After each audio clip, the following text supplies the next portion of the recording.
Et pour terminer l'émission, un témoignage absolument important, une incarcération ordinaire de Loïc Lefoc-Prigent. Bonsoir, merci d'être avec nous. Votre livre est passionnant. Vous racontez votre expérience de la prison et ce que vous préconisez surtout. Vous êtes l'ancien PDG de Elf, de la prison vous en avez fait 2 fois pour l'affaire Elf. C'est pas de ça dont on va parler ce soir. Simplement déjà, pour bien comprendre, vous vivez de quoi aujourd'hui? Je vis de quoi? Ouais. Je vis de l'amour de ma femme. Oui, mais bon, c'est bien, mais l'amour et le foie, Voilà, c'est pas suffisant. qui va me permettre, j'espère, à la fin de ma période, puisque je suis encore en liberté conditionnelle, de refaire surface dans le pétrole et le gaz, qui est quand même le sujet qui me passionne et sur lequel je vais bâtir ma nouvelle vie. Mais ça veut dire qu'aujourd'hui, vous n'avez aucun revenu. Par exemple, les droits de ce livre, pour qu'on comprenne bien, c'est pas un livre pour faire de l'argent. Partent directement au Trésor public. Directement. Vous dites, j'ai pas de chèque. Du Cherche-Midi, également a été, mon patrimoine a été saisi complètement, oui. Donc, mais je n'avais pas grand-chose, donc ce n'était pas très grave. Enfin, en même temps, est-ce que vous... Le problème avec les gens qui sortent un livre sur la prison, quand c'est des grands patrons comme vous, ex-grands patrons et qui ont été condamnés par la justice, c'est que l'opinion a du mal à vous écouter de façon dépassionnée. On se dit, bon, ils ont volé, ou ils ont... Et donc, ils vont pas en plus venir se plaindre sur leur sort. Vous comprenez ça? Je ne me plains pas dans ce livre, je ne me plains absolument pas, je décris. Je fais un audit de la prison dans laquelle j'ai vécu, qui est la prison de Fresnes, avec quelques souvenirs sur la santé. Et je dis, est-ce que ceci est bien utile? C'est-à-dire, est-ce que la société qui met les gens en prison, est-ce qu'elle satisfait son objectif? Et ma réponse, c'est de dire, l'objectif n'est pas satisfait, c'est-à-dire que c'est l'école de la délinquance. Ça fabrique des délinquants et des bombes humaines. Absolument, ça fabrique des bombes humaines. Par conséquent, il faut faire autrement. Et faire autrement, j'énonce des solutions. Enfin, il est clair que mélanger des grands criminels et des petits délits est une absurdité, que mélanger des gens qui font de la détention provisoire avec des condamnés est une absurdité.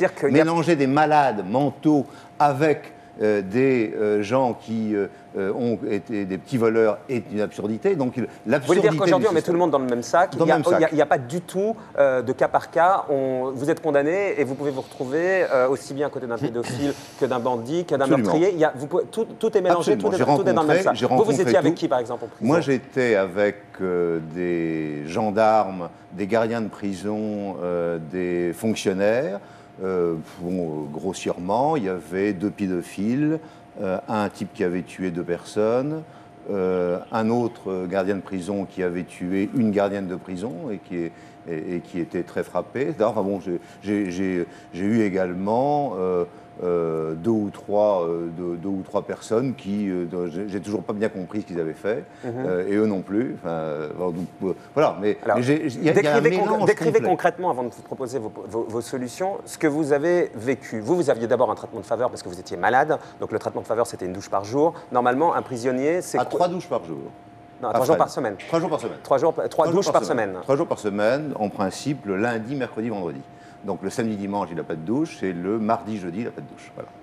Quoi d'autre? Qu'est-ce que vous avez vu de concret? L'état de ce que dénonçait Véronique Vasseur, médecin chef à la prison de la santé, l'état sanitaire des prisons. L'état sanitaire est certainement en dessous de zéro, dans la mesure où c'est certainement l'individu fait le ménage dans sa cellule, c'est clair. Il y a les auxiliaires, c'est-à-dire des détenus qui font le ménage 1 fois par jour dans les coursives.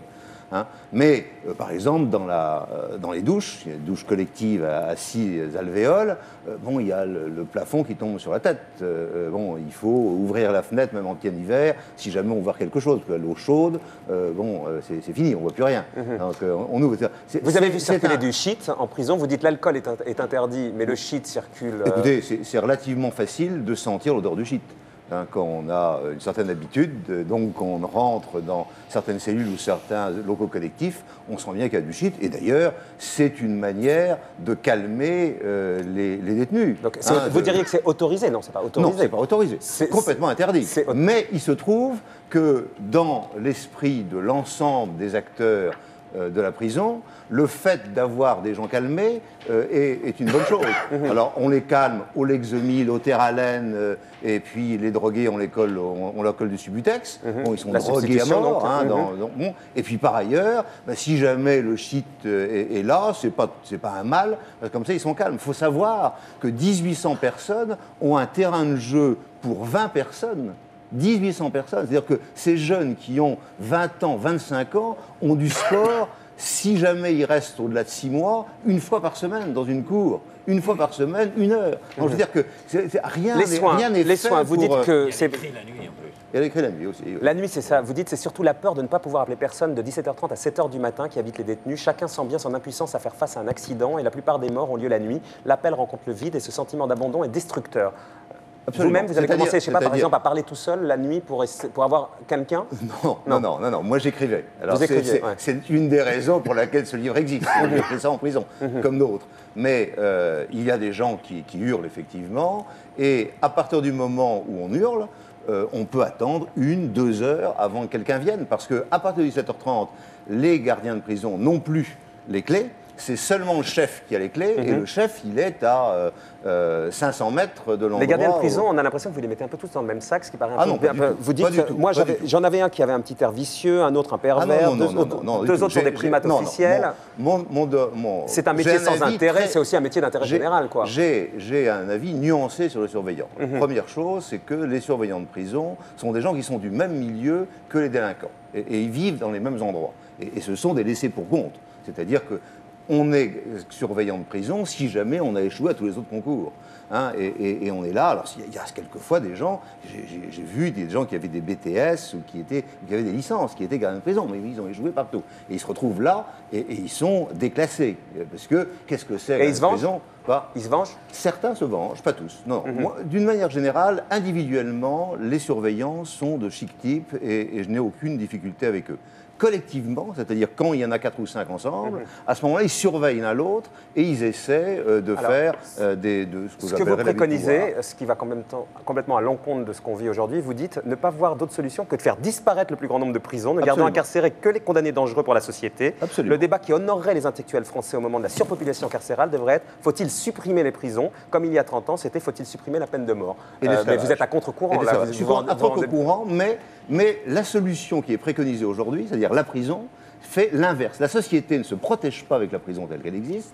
Au contraire, elle fabrique des bombes humaines. On en a vu un certain nombre de ces derniers temps. Mais c'est-à-dire, il y a des gens qui... Quelles sont les mesures de substitution? D'un côté, si vous voulez, il y a, disons, 6 000 individus ou 10 000... Aujourd'hui, on sait qu'il y a 59 000 personnes qui sont en prison. Qui ont fait des crimes de sang. Alors ceux-là, on dit, bon, il s'est passé quelque chose, on va essayer de savoir ce qui se passe. Et je dis, ceux-là, il faut essayer de savoir, puisqu'ils rentrent, comment ils vont sortir. Et là... Rien. C'est-à-dire qu'on les laisse 10 ans, 15 ans en prison, on ne sait pas comment ils sortent. À ce moment-là, la société dit « Oh, c'est embêtant, il sort ». Ah oui, il sort. Quand il est rentré, il a pris 15 ans, il sort. C'est normal. Bon. Et ça, c'est des délits sur lesquels, à mon avis... Ces délits-là, vous êtes d'accord pour dire qu'il faut les laisser en prison? Il faut essayer de trouver quelque chose qui permette à ces gens qui viennent en prison de ressortir à monter. Vous avez une idée de ce qu'on peut trouver? Il faut qu'il y ait du monde autour. Il faut qu'il y ait des gens qui travaillent sur le sujet. Oui, simplement un point. J'ai visité des longues peines, donc exactement ce cas-là. Et en effet, le problème majeur, c'est qu'ils doivent ressortir et qu'on n'évite pas la coupure totale.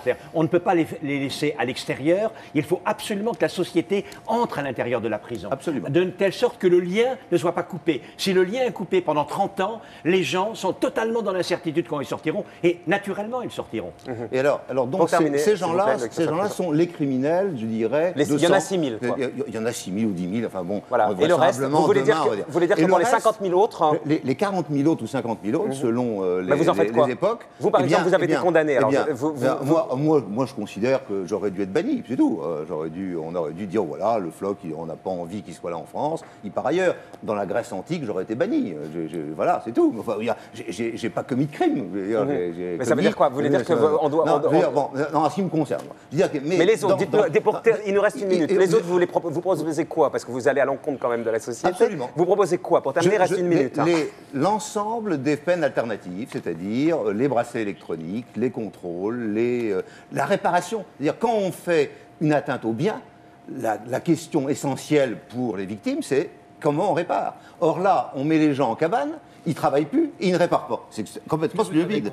Jean-François, des islamistes dans les prisons. Absolument. Je l'ai constaté en 96, je l'ai écrit lorsque j'étais à la santé et je l'ai réécrit là. C'est un drame de nos prisons aujourd'hui de voir comment, de 96 à 2005, les choses ont évolué dans le mauvais sens. Et je pense qu'il faut à un moment que quelqu'un le dise, je le dis.